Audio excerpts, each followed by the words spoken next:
MP तक करता है कर्नाटक तक का स्वागत।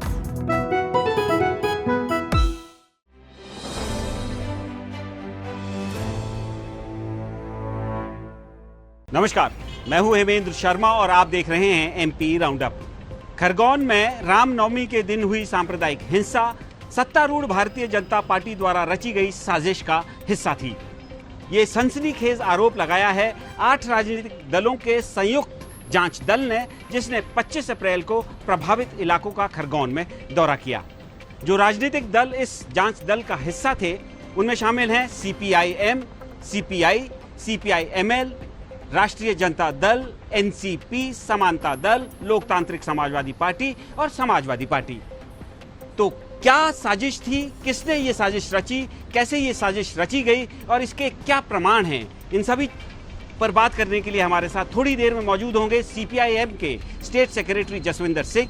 लेकिन उससे पहले एक नजर प्रदेश की बाकी अहम खबरों पर।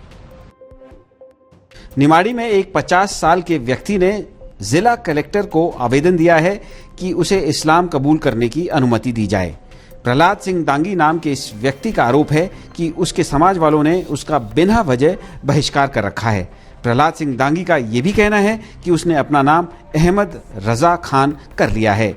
दांगी समाज का कहना है कि प्रहलाद का उसके आचरण की वजह से बहिष्कार किया गया है। कचरी में सरकार की बुलडोजर जस्टिस पॉलिसी की सोमवार को एक वृद्ध महिला शिकार हो गई। निराशाबाई नाम की इस महिला का मकान इसलिए तोड़ दिया गया क्योंकि प्रशासन को एक गलतफहमी हो गई कि उसके मकान में रवि निषाद नामक कथित अपराधी रहता है। बुजुर्ग महिला मकान तोड़ने गए अधिकारियों को बताती रही कि निषाद अपने माता पिता के साथ कहीं और रहता है, लेकिन जब तक प्रशासन को होश आता तब तक मकान टूट चुका था। छतरपुर कलेक्टरेट कार्यालय में मंगलवार को चल रही जन सुनवाई के दौरान एक लड़की ने अपने हाथ की नस काटकर खुदकुशी करने की कोशिश की, जिसका जिला अस्पताल में उपचार चल रहा है। पुलिस के मुताबिक बारीगढ़ निवासी इस युवती का पिता की मौत के बाद अपनी मां से झगड़ा चल रहा है और उसके ऊपर उसकी नाबालिग बहन की जिम्मेदारी भी है।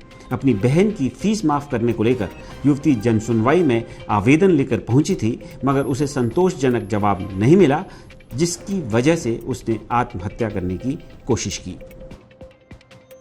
और अब बारी खरगोन में रामनवमी के मौके पर हुई सांप्रदायिक हिंसा की 8 राजनीतिक दलों की जांच रिपोर्ट की। हमारे साथ इस समय मौजूद हैं communist party of India Marxist के स्टेट सेक्रेटरी जसविंदर सिंह।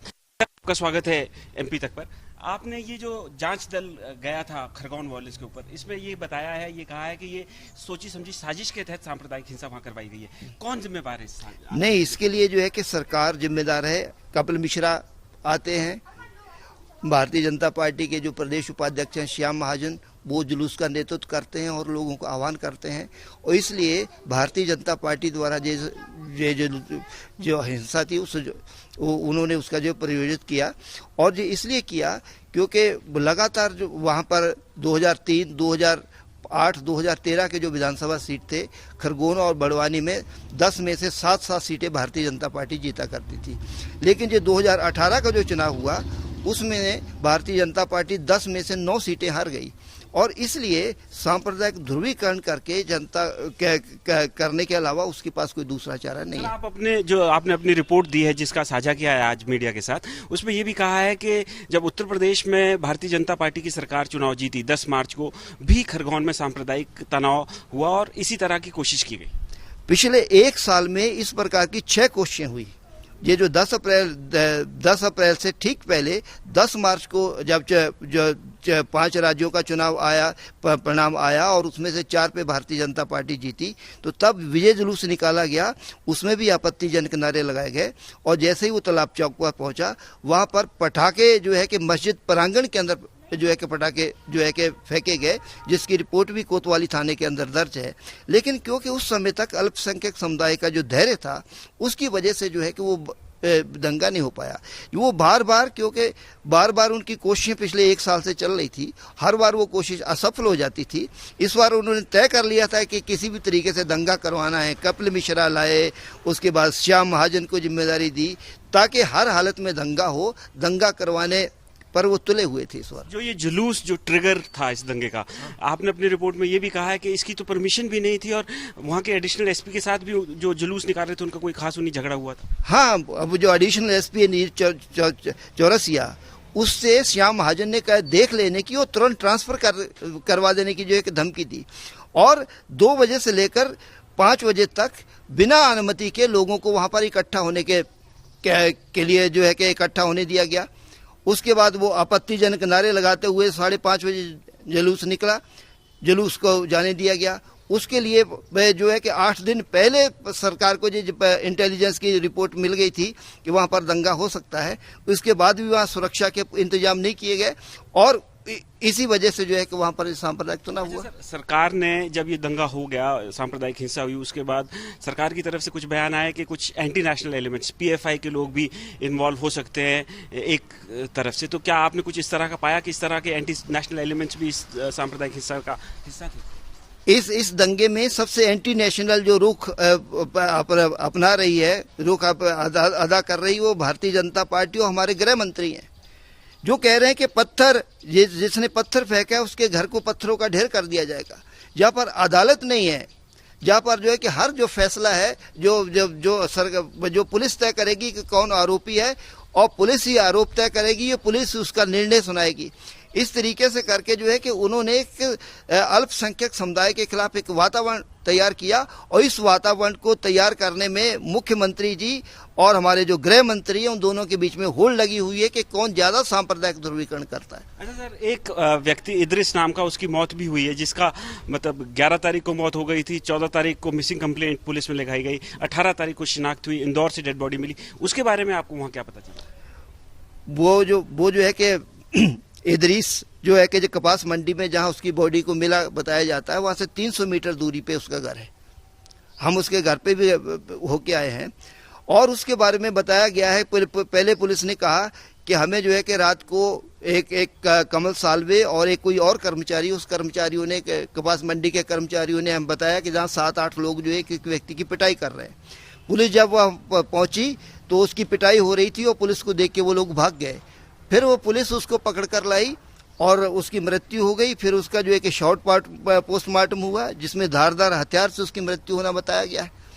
और उसके बाद अगले दिन जो है कि 12:53 पे उसकी मृत्यु जो है कि पोस्टमार्टम हुआ। फिर उसकी बॉडी जो है कि उसको इंदौर भेज दिया गया और इसकी रिपोर्ट की जानकारी कहीं नहीं बताई गई। फिर जो उसकी जो FIR है, उस FIR में दूसरा जो है कि उन्होंने रुख अपनाया। फिर उन्होंने कहा कि कमल सालवे जो है कि वो इस बॉडी को लेकर जो है कि वहां पर जो है कि हॉस्पिटल पहुंचा।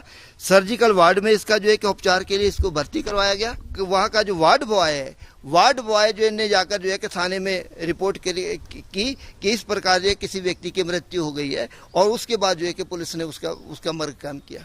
तो ये दूसरा मामला है। तीसरा मामला इसके साथ ये है कि 14 तारीख को उसके जो परिजन थे वो लगातार जो है कि पुलिस में संपर्क कर रहे थे कि कैसे भी जो है कि हमें जानकारी दी जाए।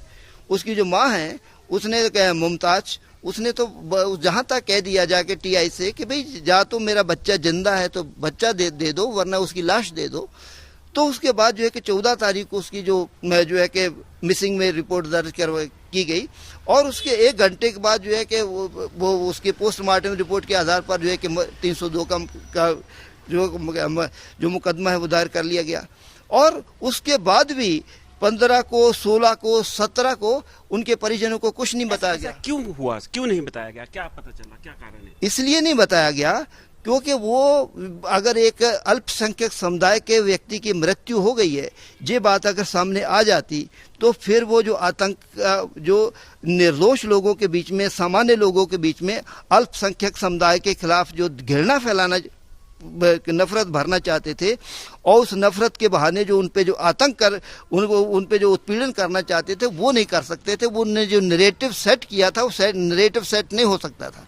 इसलिए जानबूझ के जो है कि उन्होंने उसको जो है कि बॉडी को 18 तारीख तक जो है कि उसकी जो मौत थी उस मौत को जो है कि ओपन नहीं किया। सर, मेरा फाइनल क्वेश्चन आपसे है, क्योंकि सरकार को ही आपने दोषी माना है, आपका जो जांच दल गया था, जो जांच रिपोर्ट आपने पेश की है, तो सरकार तो अपने लोगों के खिलाफ कोई एक्शन लेगी नहीं, तो आगे क्या?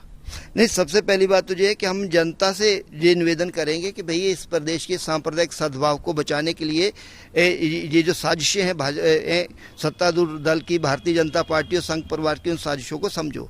दूसरी हमारी मांग ये है कि ये जो बिना अनुमति के जो जुलूस निकला था, उस जुलूस में जो लोग शामिल थे, जो हथियार लिए हुए थे, जो आपत्तिजनक नारे लगा रहे थे, डीजे बजा रहे थे, उनके खिलाफ जो है कि कार्रवाई की जानी चाहिए। और तीसरी बात यह है कि जिनका मकान टूटा है, जिनकी दुकानें टूटी हैं, उनकी उनकी जो भरपाई होनी चाहिए, उनके नुकसान का आकलन होना चाहिए और उनका जो पूरा मुआवजा दिया जाना चाहिए। और चौथी हमारी मांग यह है कि इदरीस के मामले में सीबीआई की जांच होनी चाहिए। तो जो 8 राजनीतिक दलों का जांच दल खरगोन की हिंसा की जांच करने गया था, उसने बड़े गंभीर आरोप सरकार पर लगाए हैं। आरोप ये लगाया गया है कि एक साजिश के तहत खरगोन में राजनीतिक फायदा उठाने के लिए दंगे करवाने की कोशिश की गई। एमपी राउंडअप में आज सिर्फ इतना ही। कल फिर मुलाकात होगी, तब तक के लिए थैंक यू, गुड बाय।